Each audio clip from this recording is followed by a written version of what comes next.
I'm Nick Hughes, and this is Founders Live Conversations. Hopefully, you can jump in here and say hi, and then we will welcome you into the conversation officially. But are you there? Yes, I'm here. Hello, Hi, how are you? Good. Can you guys hear me okay? Yeah, perfect. Okay, great. Thank you so much, Nick, for having me. Sorry, I was a couple minutes late. I was looking for the link. But I'm so happy to be here. And as Nick mentioned, I'm gonna talk for a little bit. I'm gonna give you a little bit of background on me, what I do. I'm gonna talk about branding as it relates to marketing and how I use branding to my advantage with my clients. And as soon as I'm done, I'll let you guys know, and then we'll definitely open it to questions. And then also, if you have a more specific scenario that you want to talk to me about, I'll put my details after in the chat, and you can feel free to email me, and we can set up, Sorry. Dang it. Diane, yeah, unmute yourself. I apologize. Oh, no worries.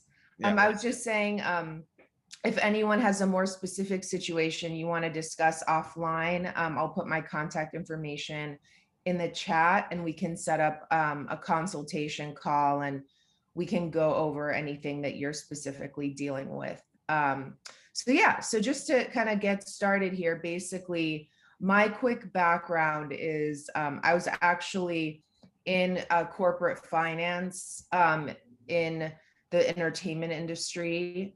Initially, in the beginning of my career, I went to Wharton and was on that finance track. And then after working at MySpace, when it was the biggest thing in the world, this was 13 years ago, which is totally crazy.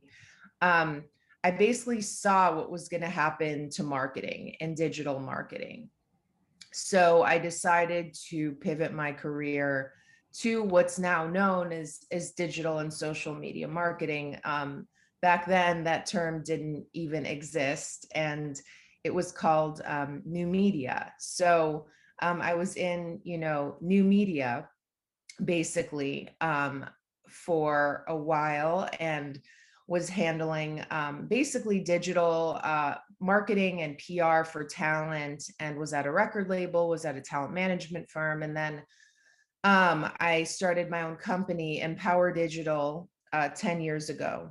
And what I realized was the way that I was helping high profile individuals and celebrities tell their story, and how I was helping them craft their image and their message applied to brands, not only individuals.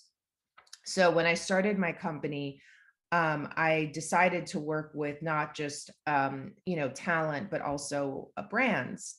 And this was 10 years ago now. So flash forward to today, I have a team. We're based in a few different cities. We're all virtual now. So I was in Los Angeles. I actually just moved to Phoenix last year. My team is kind of scattered around LA, Phoenix, Texas, New York, and Colorado. And we do a variety of different things. Obviously, branding, which we're going to talk about.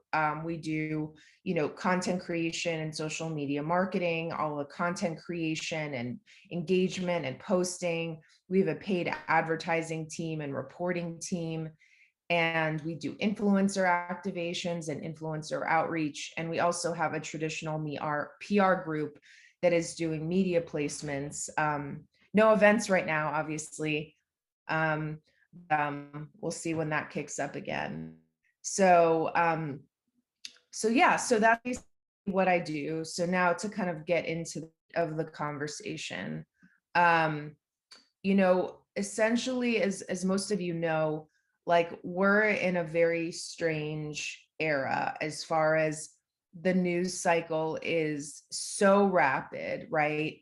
Things are trending new things are trending every hour, every day.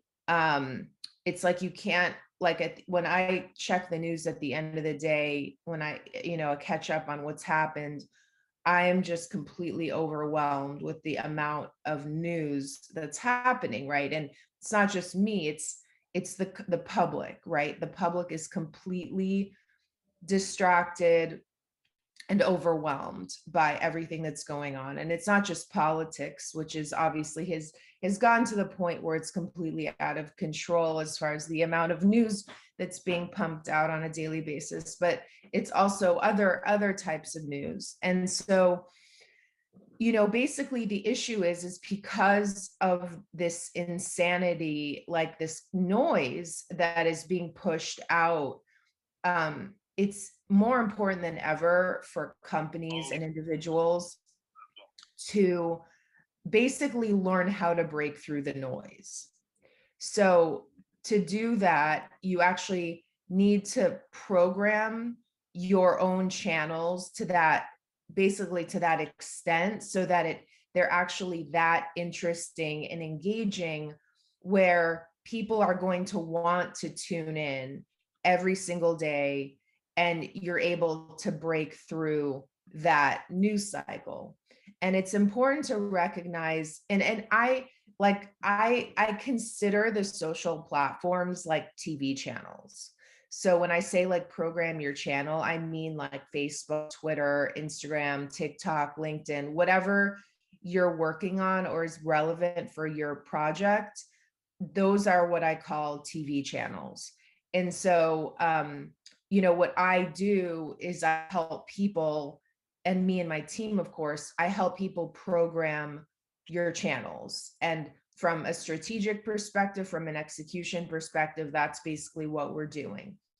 And it's important to recognize that not only individuals are brands, but in a sense of like this branding importance, but like companies are also brands. And so there needs to be a consistent image and message and aesthetic that's flowing through everything you're doing. And a lot of people and companies make mistakes on how they present themselves. And, the problem that I see a lot is that, the content that's flowing through the channels is not cohesive and isn't telling a unified story. And it's not that you can't have a lot going on, because you can have like a multi-dimensional brand with many different aspects, and that goes for an individual as well. High profile individuals these days, they have many different projects and interests and passions. And if you're with your company as well, if you have a lot of different aspects to it, that's great. And it's just a matter of figuring out how to weave everything together so that the story actually makes sense. And from one post to the next, it's thought through that this is all working together, and the consumer or audience or whoever you're trying to reach is understanding the through line. So when you're creating content and working on your marketing strategy, you need to ask yourself, like, does this make sense as part of my story? And when I first work with a client, the first step is always the strategy portion, which we discuss together. What exactly is your story? What is the message you're trying to tell? And basically, why is it interesting and unique so that people actually care? Because as I mentioned, of this crazy news cycle, and there's so many other things competing for people's attention, like how are we going to craft this story so that people want to tune in and they actually care? And how is it different from anything else that's going on as well in the space? So, and it's not just the message, it's the imagery, right? So everything these days is visual. So when you're crafting your story, it's not just what is the copy, the writing, the message that we're conveying.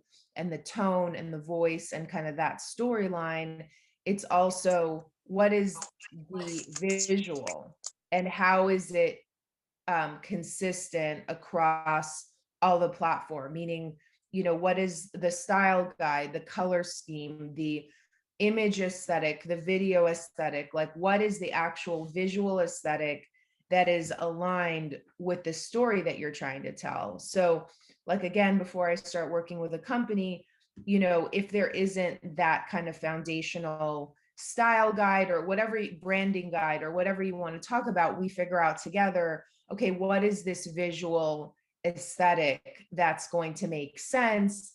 And then how does that apply, to the content that we're creating?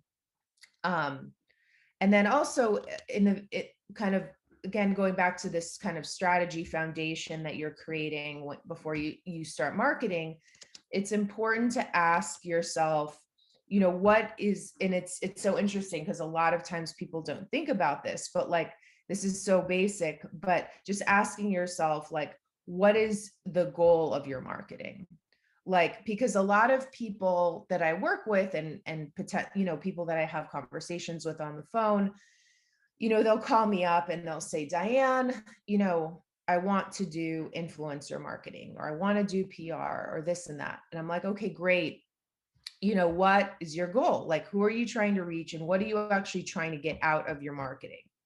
And then once I hear an answer or just try and decipher an answer or figure that what that is, then the answer to that question, the response to that question may be completely different than what that person had anticipated, because different tactics will yield, different results.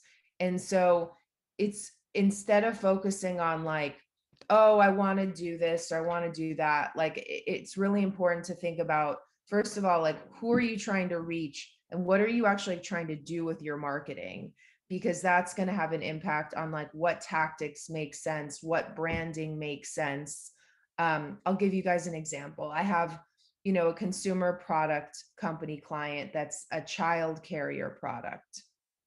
And when they're a relatively new client. So in the very beginning, we talked about, so they're selling a child product, but we're targeting parents, right? So when we were going through the content strategy for the brand and we were brainstorming ideas on what type of content made sense and who our target audience was, it was very clear like that the content needed to be geared towards parents and needed to appeal towards parents.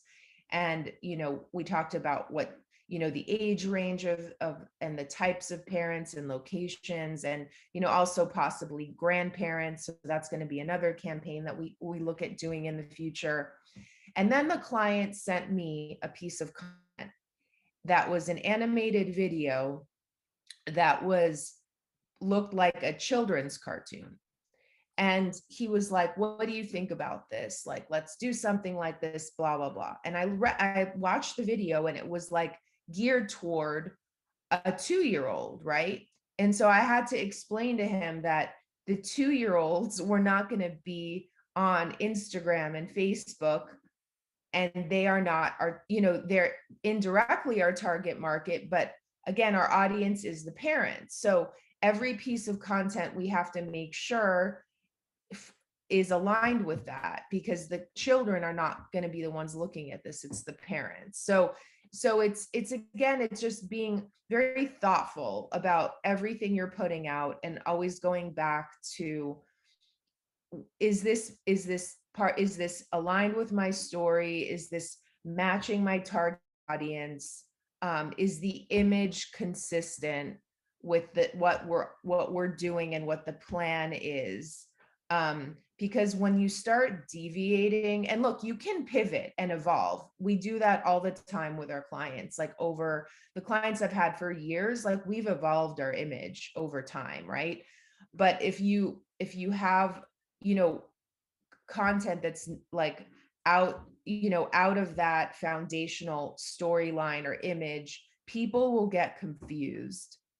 And everyone has such a short attention span these days that you want to make sure everything is on the same through line, that so that, like, for example, if someone's scrolling in their feed, right, and they see a piece of content, they know, oh yeah, that's this brand. Like, it's they, because they've gotten so used to that kind of image and branding, they immediately associate that content with the brand. So when you deviate too much, it's confusing for people, and people are like, what is this? And then also, especially when I work with talent and they're looking for brand endorsements, right? So brands who kind of scan a feed and are like, okay, is this person, useful to work with? They're going to kind of scroll and see what they're posting. And if they don't understand very quickly what that person is about, they're going to move on, because if they don't understand, the consumer's not going to understand, and they're not going to spend whatever amount of money to pay this person to do a campaign, because it's confusing. And I'll give you another example. I had a musician, artist, female client who's very well known. She's also an actress that's in, mainstream films. And, when I first started working with her, very beautiful, obviously, and she also has a young daughter. And so when I was looking at her content, there was, she was posting beautiful images of herself and sexy images of herself. And then you had that going on, but then you'd have all this other stuff with her and her young daughter. And look, you can be beautiful and sexy and have a child, but she was posting, basically inappropriate kind of photos of her in, like, with very little clothing on, showing off her butt, on the beach. And then the next picture would be like her and her daughter at Chuck E. Cheese, right? So you have, if a brand would look, first of all, the audience is definitely confused, right? Because I was confused. And then she's telling me she wants high-end brands to partner with her. And so I had to explain to her, like, look, you're gorgeous. Like, she's literally stunning without any makeup. Like, she doesn't need anything. And I was like, look, you're beautiful. You don't need to be doing that excessive, stuff on your social media. You can be sexy and tasteful and curvy and stunning, but we've got to, like, take it down a notch so that, you can show off your body, is for sure, but then you can also, we can have a picture of you and your daughter, and it can make sense, and it's more, tasteful, so that you attract those high-end brands. And so that's just an example of, like, you want to, like, think through, like, look, her brand is that she's a mom, and since then she's had another baby and she's pregnant again, so, like, that's part of her brand, and she's gotten into, like, other products with children. So you can be everything. You can be the sexy woman, you can be the mom, you can be the actress and the musician and passionate about food and whatever else you're interested in.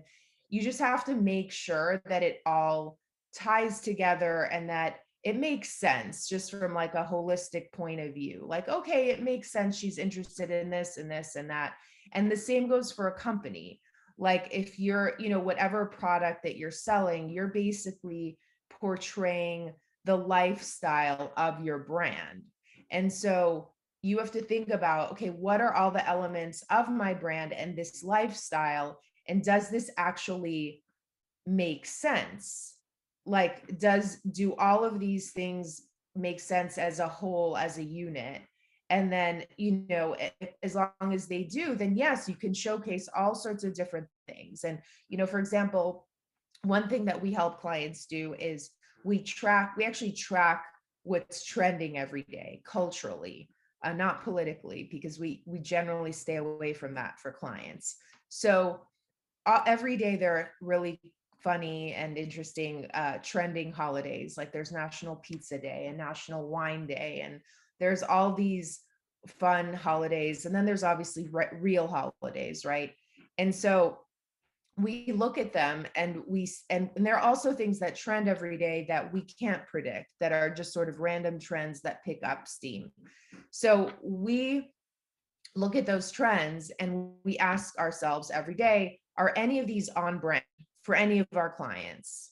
And sometimes, we don't know, like there's no right or wrong answer to any of this. We have a discussion, we, brainstorm internally, and we see like, does National Wine Day make sense for this brand, or Pizza Day, or whatever is going on?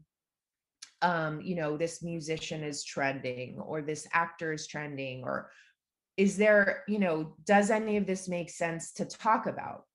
Because ultimately, the social platforms are meant to be a dialogue between you and your audience.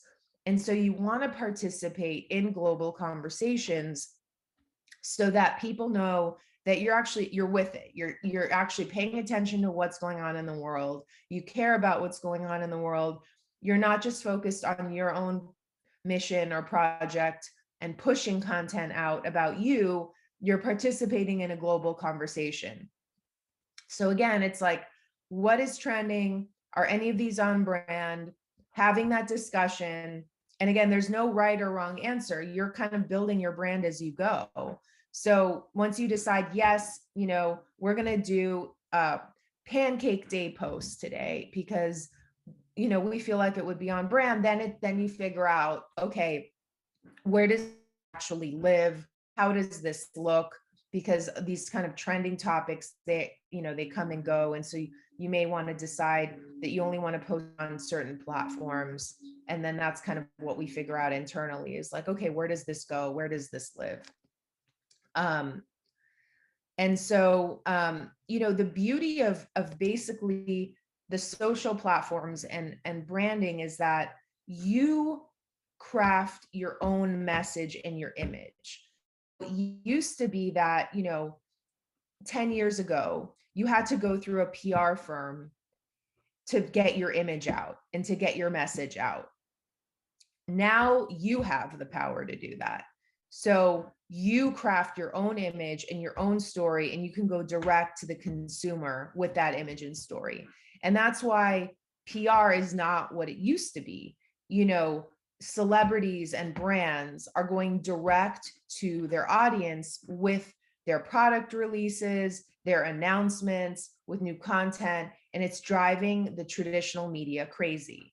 And look, there is a place for traditional media because we do that for clients, but the results are different, and it's a different it's a different audience than it used to be. So the consumers now are mainly getting their content from social media. And PR now, look, consumers still read articles, and they're very effective consumer publications to get your word, but it's gotten to the point where it's not a main driver of sales or conversions anymore. It's more for overall credibility, legitimacy, industry recognition. Obviously, if you're looking to attract investors, partners, a lot of trade publications we work with that are, very valuable. But as far as getting to your consumer, you do this with your, basically you have the tools, and then obviously you can hire someone like me or a team to help you actually manipulate these platforms properly to get your message out.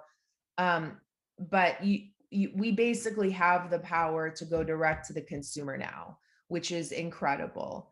And it's just a matter of, understanding that these platforms, like it's basically, what I do is an art and a science. The art is the branding piece. It's what I was just talking about. Like it's the image, it's the message, it's the storyline, and all the fun stuff, the creativity. And then there's the science of actually how to apply this beautiful, interesting, engaging content and what to do with it. Because once you actually have the content, but if you don't know how to execute it properly on the platforms, then no one will see it. And that's a whole other set of problems that we'll probably go into on another talk. But so it's basically that the art and the science of marketing is, once you master those, that's what actually will lead to, a bigger following and conversions, which is what, everybody is concerned about. And I'm just going through my notes to see if there's anything else I want to add, and then we can open it up for questions.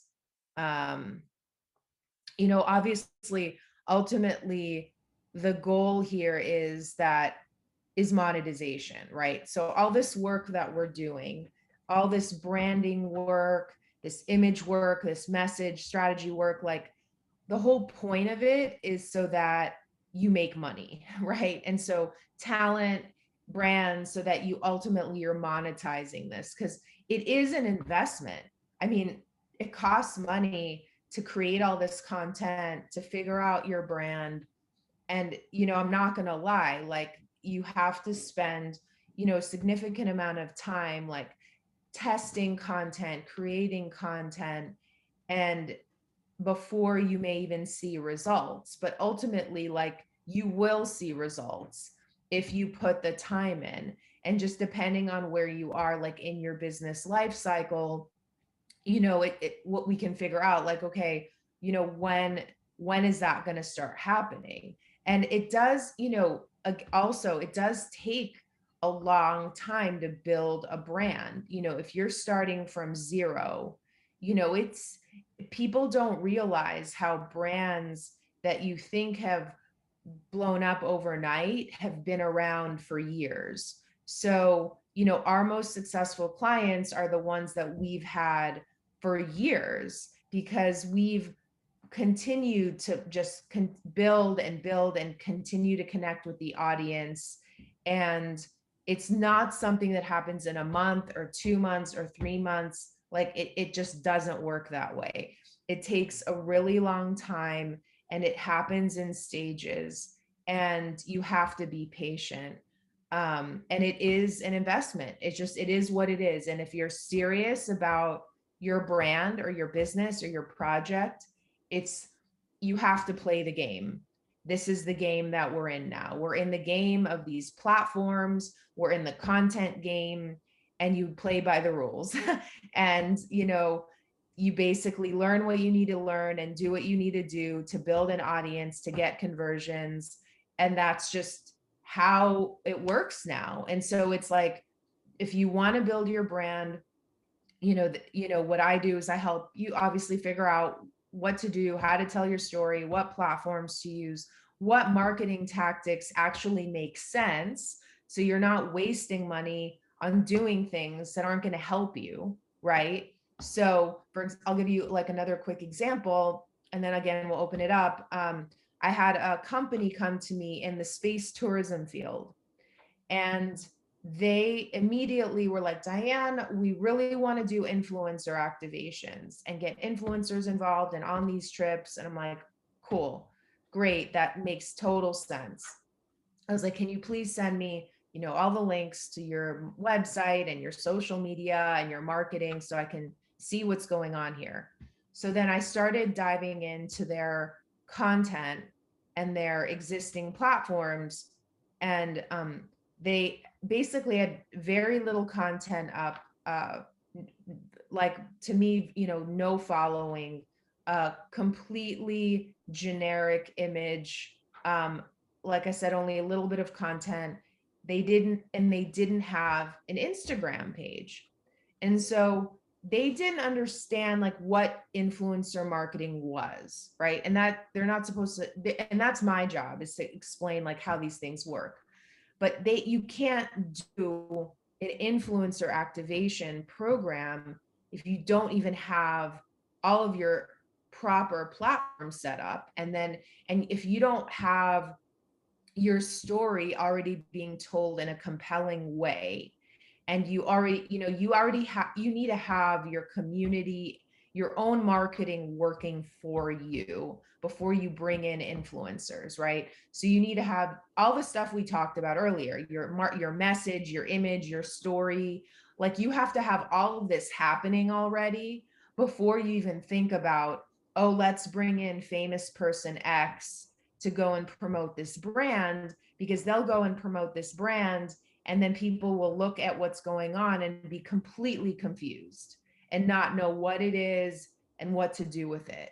So again, it's about like doing things in the right timeline so that they actually make sense, they actually yield results, and you're not wasting money on things that won't translate into results. Because ultimately, again, everything is for the bottom line, everything is for the monetization, and that's the end goal. So I'll stop now because I've been talking for a while, and would love to open it up to questions. Um, so I see people are posting in the chat. I don't know if I can Yeah, Diane, I want to just jump in here and really just bring this all together. And sure. thank you so much. This is amazing stuff. And we definitely have some questions. So I'm Yeah. going to bring us into a more group conversation. And I want to encourage everyone, we just continue to post some questions. Hopefully we can actually get to them. We got half an hour here. So the first one, Diane, is around, Kate Morgan asked this around, what would you say the biggest issue? So she actually sent this to me. I don't think you can see this, but what would be the biggest issue with lifestyle brands? What are the biggest issues they face growing their brand in a growing market? So maybe another way to say that is, in a busy market, as a lifestyle brand, do you notice that there are challenges, maybe some common challenges that they might have faced? I mean, I think it's the challenges are what I talked about. Like, there's a lot going on. People are distracted. Everyone has ADD, and you have to have a unique perspective and a unique point of view so that there are tons of lifestyle brands out there. And so it's really a matter of like how you're different from all the other lifestyle brands, or else everybody just seems to blend together sometimes. So I would just say that you really want to spend time on what are your differentiating elements from like a visual standpoint and a messaging standpoint. Because when I take on new clients, a lot of the similar issues I see are like that people are just like, it's generic and it looks like everything else out there, when if you want to really break out of the mold and build a significant following, you need to have a uniqueness and a differentiating factor that's very clear. Okay, very good. Yeah.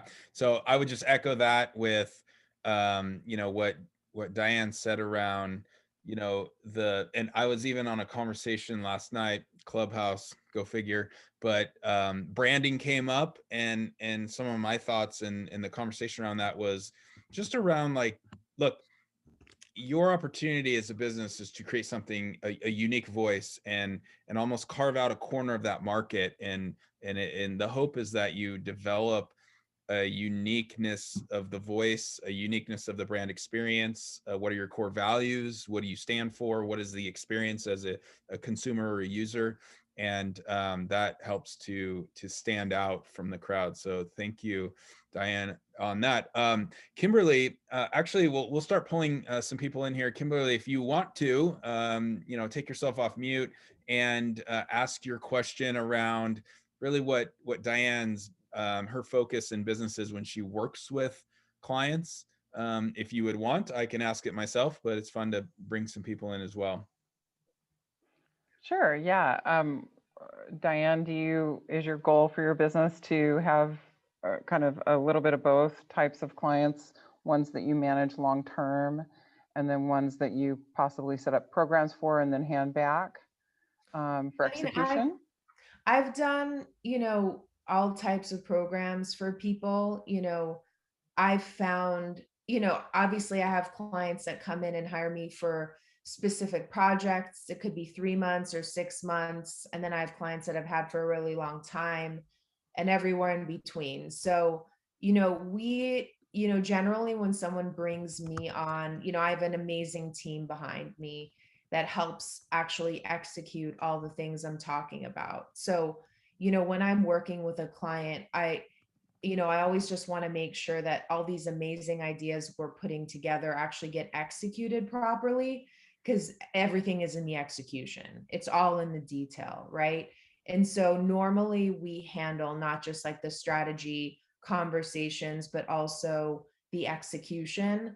But if, for example, like over time you're building out an in-house team or something like that, and we need to transition or figure something out, like obviously, like we're super flexible in our types of engagements. I just always want to make sure that like all this work we're doing is actually getting executed properly. And by the way, I put my contact info in the chat. If anyone is shy or wants to set up a time to speak with me privately, you guys can email me, and that's my business line. So you guys can shoot me a text as well, and we can set up a chat. Oh, perfect. Yeah, and Kimberly, great question, and thanks for jumping in. We have another one from Daniela, and I want to bring in Daniela. By the way, great, interesting product here. She is a Founders Live winner from Seattle, so way cool on that. Daniela, jump in and give some context. Sure, Nick. Thank you so much. And it's great to meet you, Diane. Thank you for speaking with us today. Yeah, of course. So yeah, as someone, before I started Arthret, which is the company that I founded that Nick mentioned, I primarily worked in the B2C marketing space. But now venturing into B2B, I was just wondering, based off of your experience and clients that you've worked with, what are some of the best marketing campaigns and strategies that you've seen that have proved to be more effective for B2B clients, especially when you're working in the tech space? Sure. So I have B2B clients as well. We do both. We do B2B and B2C. And so, my approach with clients, there is no like one size fits all. Like that's not my approach. Like I don't believe there is like a cookie cutter approach. Like, okay, this B2B company did this, like that's going to work for you, or this B2C company this did this, that's going to work for you. Like I don't work that way. Like I am very much of someone that will analyze your business and your product and figure out like and like intuitively, creatively brainstorm what are some really interesting campaigns that we can come up with that are unique to you, that are different, that are interesting, that can grab people's attention, where we can come up with interesting, video ideas or image ideas, or, collab kind of engagement campaigns with the audience. So I don't think of like, okay, these are some great campaigns, like you should do X. Like I don't work that way. So obviously I analyze.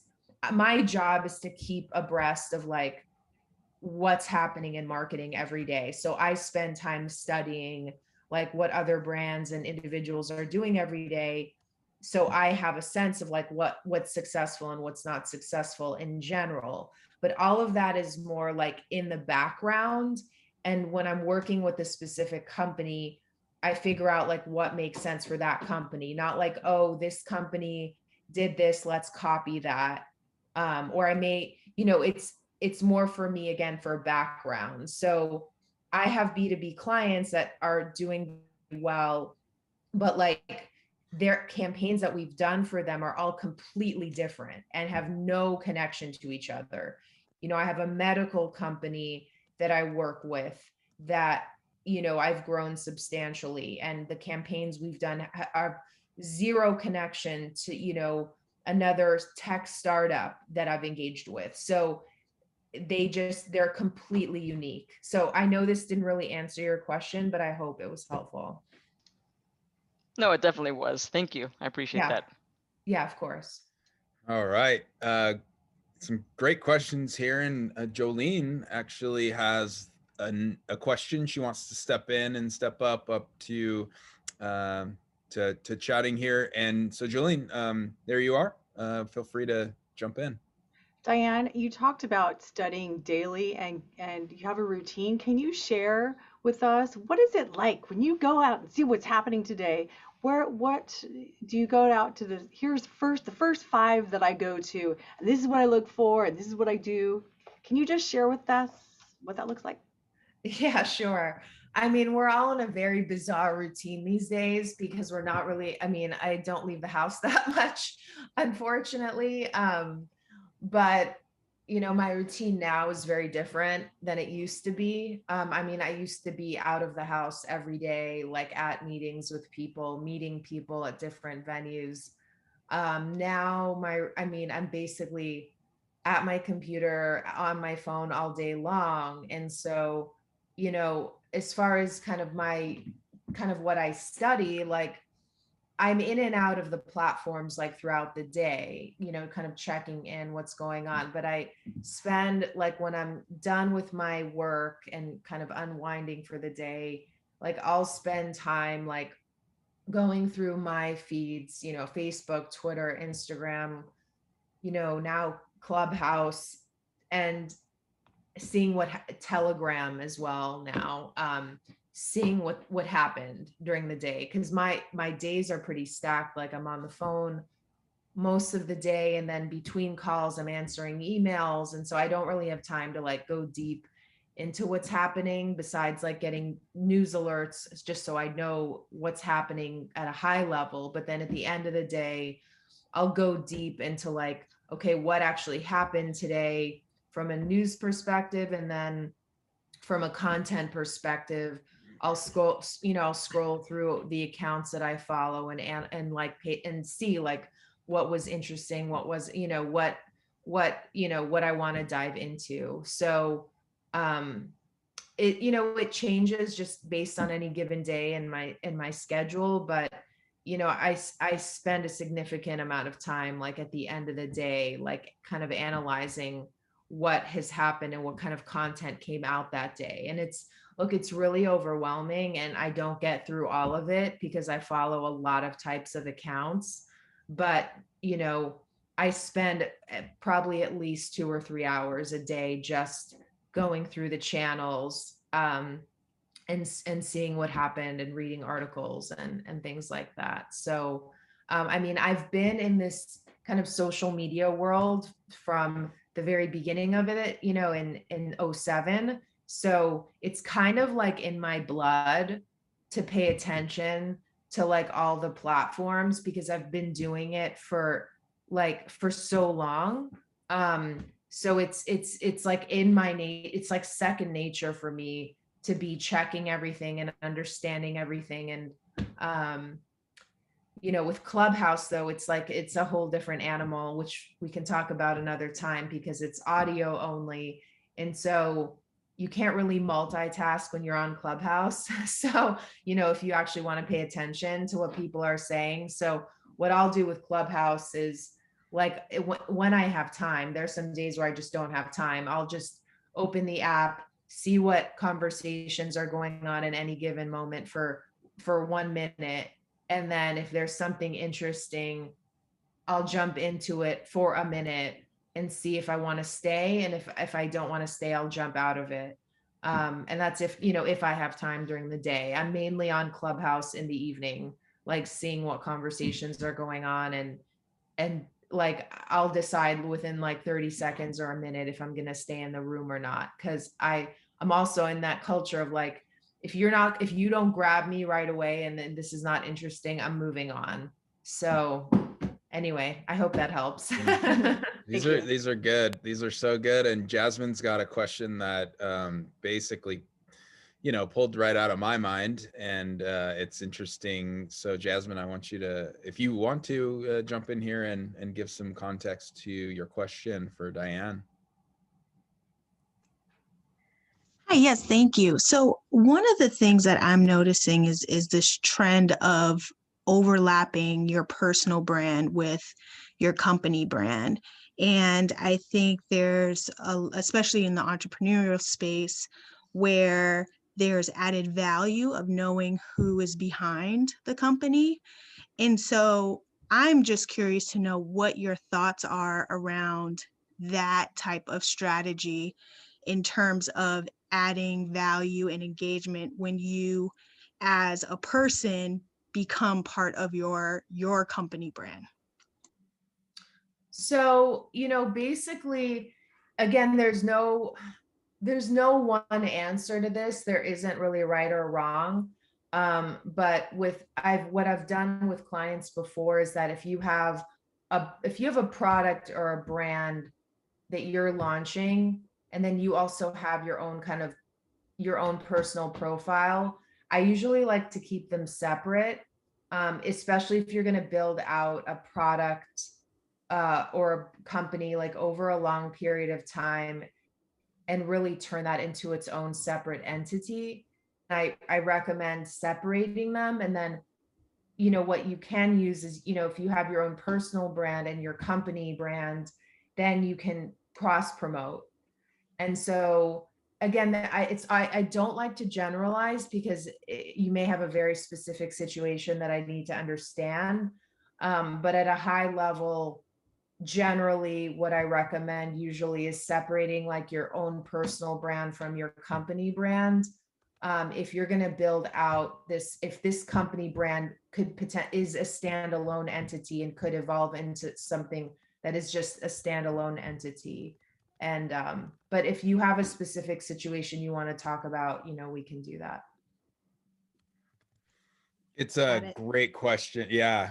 Thank you, Jasmin. It's a great question. I struggled with this, maybe still struggling with it in some way, shape, or form, because, we're people and, the brand, for instance, Nick, and I am wanting to develop that in its direction as well.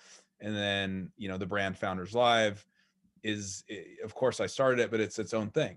And when to mesh and when to diverge is it's an ever flowing thing.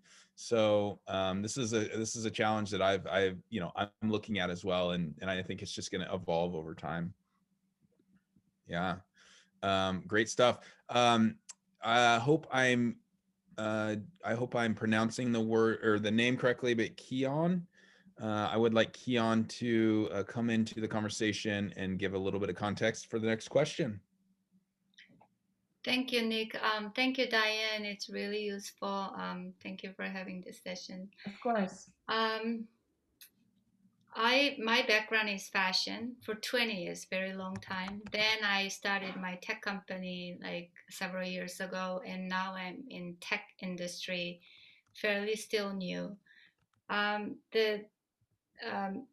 So far, my focus is my tracking device embedded apparel, which is smart clothing solution that I've been working with Women in Cloud. And the image that I'm pursuing is I'm a mother and I have a child, and this is useful device in fashion form to prevent missing children. But then also I invented some kind of like multifunctional garment, and it's been getting a lot of recognition as well. So when I presented these two different items to this person called Burnt Oman, he was the marketing person behind Damon John, and he told me very shocking comment that I sound like I have split personality, because two different product, instead of giving up one completely, I'm pursuing sort of two in alignment with it together. And I know I have to overcome this, like it's ongoing dilemma for me.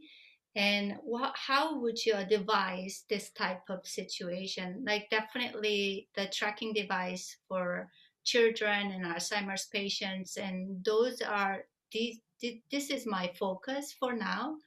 But how do I get rid of that, like, double split personality persona that I've been putting out there in the market? I would need to look more deeply at kind of what you're working on to give you an intelligent answer. So I think for this, if you want to shoot me an email, So I can look at your products, your website, your social media.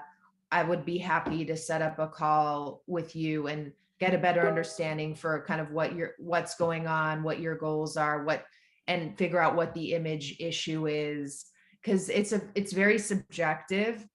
So I need to see what you're talking about, and then I can help you. Sounds good. Thank you. Yeah, of course.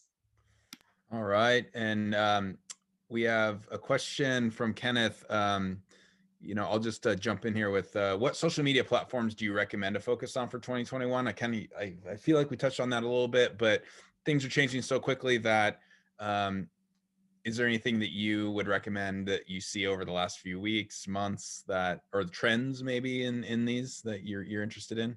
So I also think this is a very unique, this is unique to each company and person, because like some channels are more effective depending on the audience you're trying to reach. So there isn't, again, one right answer to this. It's going to depend on your business. So if you have like, if you don't know what platforms make sense for your business, feel free to email me and we can have a conversation and I can help you figure that out. At a high level, there are obviously a lot of new platforms emerging because of the very clear, censorship that's happening on Facebook and Instagram and Twitter. And so we're kind of in a little bit of a new Wild West with Clubhouse, with Telegram, with Parler. And I don't know, it's like we don't know how things are going to shake out with these new platforms. So, depending on what you have going on, like I can help recommend some of these new platforms. I mean, TikTok isn't really new anymore, but TikTok is also relatively new. So it just depends on your product, your content, your audience, what makes sense. I mean, Facebook, Twitter, and Instagram are the big ones that are kind of never really away, but Twitter, for example, may not make sense for you depending on what you're doing, or LinkedIn is important for B2B. So it's different for each type of business. So again, happy to have a more specific conversation if you want to reach out. Oh, this is so great. Great questions. Really engaging content and conversation. Before we get moving here, we're at the pretty much at the end of the hour. We do have I'm going to swing in Allison here in a second because she just crazy enough, she's in here, and we have Allison Byers next week to help us learn more about pitch deck and pitch videos. So Allison, get ready. But Diane, so I've posted your information again. This is great. How about the final question I would say is, clearly you work with a lot of, established individuals or companies, brands. And, if it's a celebrity, they've already, they've been building their brand for 10, 15 years, maybe sometimes. What would be a suggestion? Maybe two things. Let's go with two things that if someone is really starting from scratch and starting from that beginning, whether it's an individual or a company, what are the foundational pillars you would say that are like important as you're getting that moving, and then obviously then they can build it on a larger level? So sorry, what do you mean like foundational pillars? What do you mean? For establishing a new brand. Hey, I started this company, it's less than a year old, and we're in the consumer space, and we're just really looking to establish our brand to speak with our users or customers. What seems to be that foundational aspects to get that going? So I have basically like a branding process I take people through, where like I have specific questions that I ask around, the image and the message and the voice and the audience and the tone and the styling and the color scheme. So all this, though, there are a lot of different kind of foundational elements that are basically subsets of like what is like branding. So but I mean, those are, I mean, the foundational elements. And then I help kind of put that together, with the client. Some clients I work with already have a lot of this in place. We refine it. And then I have some clients who don't have any of it, and we have to put it together from scratch. So we work with startups, new companies that don't have anything, and we have to figure this out together. And then I have clients where they already have had a brand for a long time, but we just want to elevate it and refine it and tweak it and make whatever changes need to be made so that, we're successful with, again, the monetization and the marketing we need to do. Very good. Yeah. And, similar to that story with the space travel company, where it's like, okay, we need to we're starting from square one here and actually even getting those accounts set up, and then the messaging and the position. So no, this has been so great. Dian Oved, thank you so much. Yeah, of course. Thank you for having me. And please, guys, don't hesitate to reach out to me anytime. I already got a text from someone. So, looking forward to being in touch with you and, on your journeys with your companies and your projects. And, if you guys have any marketing questions, let me know. And I know we're going to be doing another talk, and excited to kind of continue the conversation. Yeah, Diane will be back. We'll get that in the calendar, but she'll be back here in the next month or two. But before we go, I just want, if Allison is willing to just say hi and give us maybe a little bit of preview of next week. It'd be exciting. These two back to back are really great. Hey Nick, yeah, I was not expecting to I know. join the conversation today, but thanks for bringing me on. Diane, this was super useful. I loved hearing everything that you said in your talk. Thank you. And yeah, next week, I really focus on helping founders, and particularly underrepresented founders, establish a high-level fundraising pitch. And I focus on creating pitch videos to put the person back into the process and humanize that first step in fundraising to help you establish relationships in a meaningful way, which is critical for fundraising and getting a check at the end of the day. So I'm really psyched to talk to Nick and hopefully share some great strategies there. Oh, perfect. Allison, really excited for that. If everyone, I'll post that link again. And for that, that's it for Founders Live Conversations this week. This was amazing. And Diane, such great work, such great thoughts. Please reach out to her if you have more questions. We definitely ran out of time for all that. So if everyone, just please be safe, be healthy, and enjoy the rest of your week.